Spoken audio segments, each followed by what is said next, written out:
right there. Man, let's take this one next and bring them in with us. You're live here on the Dan Reeves Show. You're on the air. Go. Hey, good morning there. Two little fellers discussing the stupidity of the world. Good morning, fat man. How are you doing? Big You Rig. need to change your channel. You actually watch 60 Minutes? Oh, I forgot. Y'all are both liberals. No wonder. Okay. It's the anger that flies out of your face is unreasonable. So if you watch 60 Minutes, you're considered a liberal by you. I don't really know what that means. Actually, I'm a conservative, and I'm not quite sure what you are. Not. Look, Rick, I'm not interested in your opinion when it comes to politics and my personal politics. I promise you that.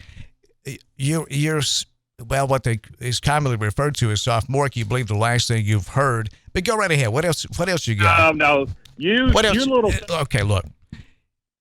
Calm down, relax, get a hold of yourself, man. Shake yourself. Whatever you got to do, relax. Just relax.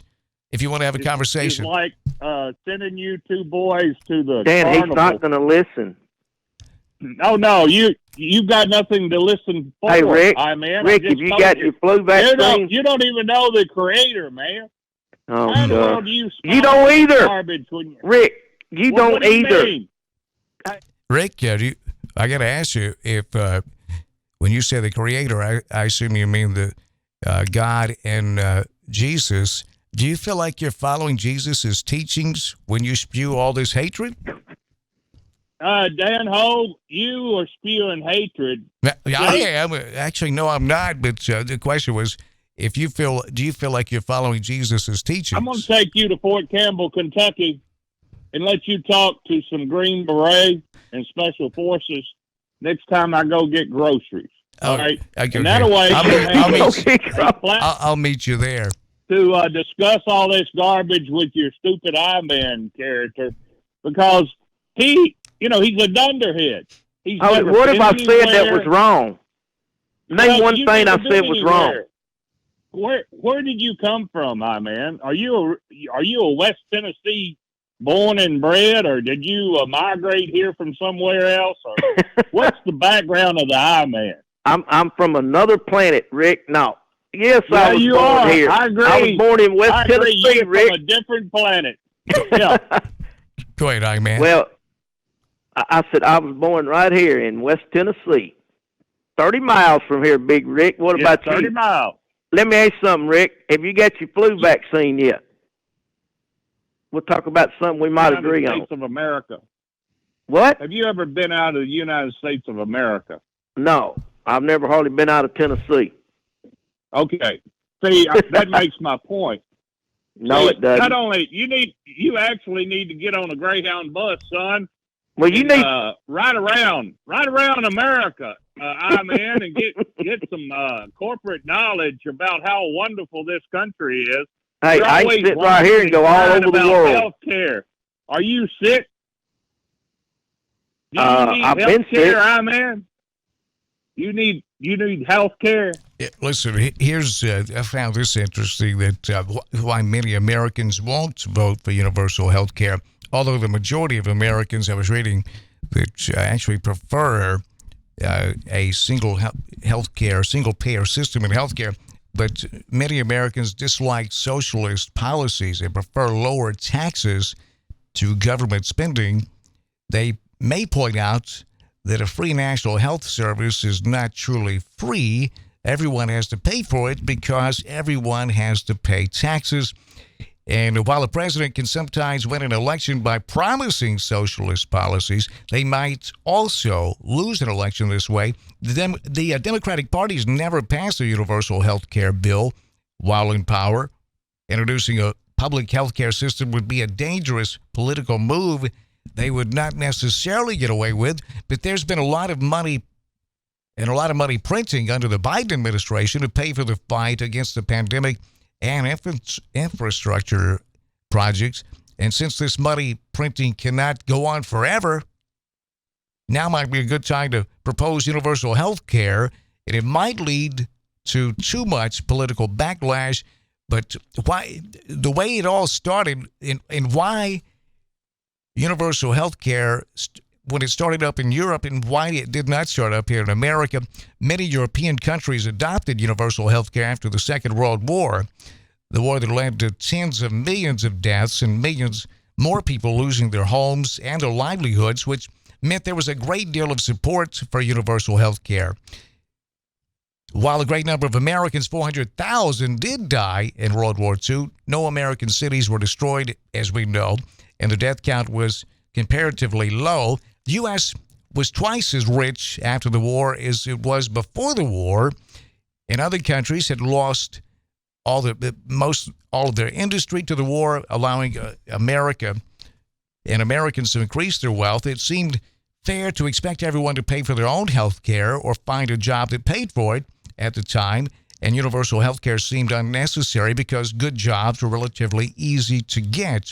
Now, that's how that started. The U.S. spends more on health care than most other countries. In 2018, for example, the government spent $11,000 on health care per person. That's the highest in the world. So it's other nations spend $5,000-6,000 per person, yeah. And everybody's covered. Nobody goes bankrupt, and people get health care. Rick, are you against health care for everybody? And you said you're not going to pay it. I'll let Dan explain that to you too. What are your premiums cost? What you need to do, man, is get a job so that they can provide you with some health care. See, that's why you and Dan both need a job that provides health care. Because I'm not paying your stupid. Dan, would you explain to him that he is paying it? You're a grown man. Premium. Yeah, nothing gets through that bubble that he has around him. I think we understand that by now. It's when you do it comparatively a fair analysis and compare what we're paying in America as opposed to all other industrialized Western nations. To compare it and to do it fairly, the cost for Americans, you've got to take the premiums that you pay, the deductibles that you pay. You've got to take into consideration also what you're paying out of pocket for prescriptions, all the above, and consider what our tax rates are in America, and then you can really get a real look at a fair assessment of how it's in these other countries, Western democracies, that they're paying much less for health care. When everyone kicks in to the system, it's much. Think of it like this: it's basically the same principle as the insurance companies. You could consider that socialism because everybody's pitching into the system that has health care insurance with any health insurance company. It's the same principle, except these companies are private for-profit companies. I don't know why we don't see how similar that would be, except you would take away that for-profit aspect of when the man who makes the decision on your health care, as far as your treatment from the doctor, is making the decision based off of profit and loss. You would take that element out. You and I, man. Whatever. Rick, we just want health care for everyone, and it'll be cheaper for everyone. That's something you don't understand. Free ride. What? You want a free ride? I mean, no. If you would listen, Dan just told you everybody pays. Rick, you gotta dial back your act just a little bit, Rick. This is just, it's gotten to the point where it's just so childish what you're doing. It just does. It's not entertaining at all. You don't share any accurate information whatsoever. It's hard to even follow you these days. Dial it back just a little bit in order to have a conversation. Go ahead, I-Man. I was just trying to tell Rick that if we went to single payer, like all other, not some or this and that, all other advanced nations have a single payer system. The reason being, it's less costly. Everyone is covered. You don't go bankrupt trying to pay medical bills. Listen, you say you laugh at other countries with single payer health care. They laugh at us. You know what they say? The United States got jars and cans sitting around on counters in package stores and grocery stores saying, throw in money to pay for so-and-so's health care bill. How ridiculous. We pay more than any other country, but we got to hold spaghetti dinners to pay for their health care, or if we don't, they're going to go bankrupt. We don't have to hold spaghetti dinners any longer. We've got GoFundMe accounts on social media. But I don't know how you sell it to the American people, because, again, we hear socialistic policies, and we just absolutely don't want anything to do with that. But, Rick, just a minute. Jeez. Rick, okay. All right, let's try this again. Rick, okay, now you can I'm offering you the chance to rebuttal and to respond to what the Iron said. Go ahead, Rick. I don't really pay a whole lot of attention with what the Iron spews, because. Well, then why do you call in then? I mean, if you'd like to have a conversation, we'd love to. I'd love for you to have a conversation, but you've just come off the that sewer underneath your nose is just working in overdrive. You've got to do you not actually have to how to communicate with others? And let Dan talk to you. Yeah, goodbye, man. Go get some knowledge. Goodbye. Goodbye. Knowledge. Okay, talk to Dan. You don't want to listen to me. Talk to Dan. Oh, no, you got nothing to say. Okay, I'm hanging up. Get on the airplane. You need to get on the airplane and fly out of this country. Goodbye, all. All right, man. Thank you, man. Why would you treat him like that? So bottom line is, Dan Holt, when are you going to get on an airplane and fly out of this country so that you can return and appreciate what you have? I've traveled. See, what you're trying... No, look, you're ridiculous, Rick. I mean, it's the act is wearing thin. What else can I do? I've thrown you a line after lifeline trying to work with you. How's anyone supposed to have a conversation with you? You never point out anything. It's that same old rhetoric. If people don't agree with you 100% of the time, then your response is, why don't you leave this country? And by the way, let me point out that we're quick to point out how Christian you are, and you haven't addressed the question I asked you, and that is, do you feel like you're following the teachings of Jesus with all this hatred that spews out of your face? I don't have hatred. I have common sense. See, maturity does a lot. So do you think you're a good example of a spokesperson for the teachings of Jesus? Do you think you are? Well, of course. See, the bottom line is that you want something for nothing. Actually, that's not the case. I've been work this morning, and you're not. No. You want... Now, look, you don't speak for me. I can speak for myself. That's not true. What else you got?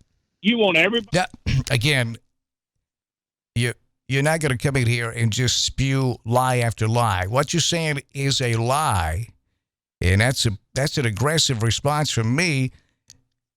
But how much do you think you're going to get away with? I can speak for myself. But go ahead. Well, bottom line is, whatever medical bills you have, you need to handle. All right? Yes, I do. Thank you very much. I'm not going to allow the government, okay? I'm not going to allow the government to take 70% of my income. So Dan Reaves and... that's not what other countries pay. We pay more here in America.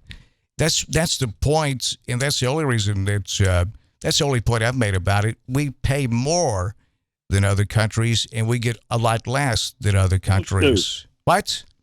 We're supposed to, yeah. We're supposed to. Our research and development of medical needs is what costs the most money.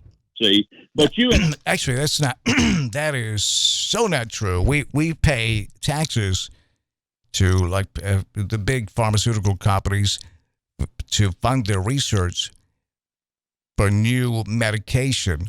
Now they've been sidetracked because of greed to focus on the type of drugs with that generate the most revenue, and that's why that we haven't seen the type of the research into the type of like this right here, Rick, is the American people fund research, a lot of the research into these new drugs, but then these giant pharmaceutical companies charge U.S. taxpayers that have funded a lot of that research 2, 3, and 4 times the same for the same medication that other countries pay. You're okay with that, but so I just really don't understand it. Well, there's a lot you don't understand. No, there's not, but you specifically, I don't understand. It's if I didn't know better, I think you're a paid spokesperson for giant pharmaceutical company. So you're all gummed up with nonprofit. You're a believer in nonprofit. Okay, I'm going to go ahead and let you go. It's when you actually want to have a conversation, I'd love to have one with you, but just to run out gibberish is, I mean, that act is just worn thin. So get yourself together, think about it, and if you want to have a discussion, I'd love to have a discussion with you. But we can't do this. It is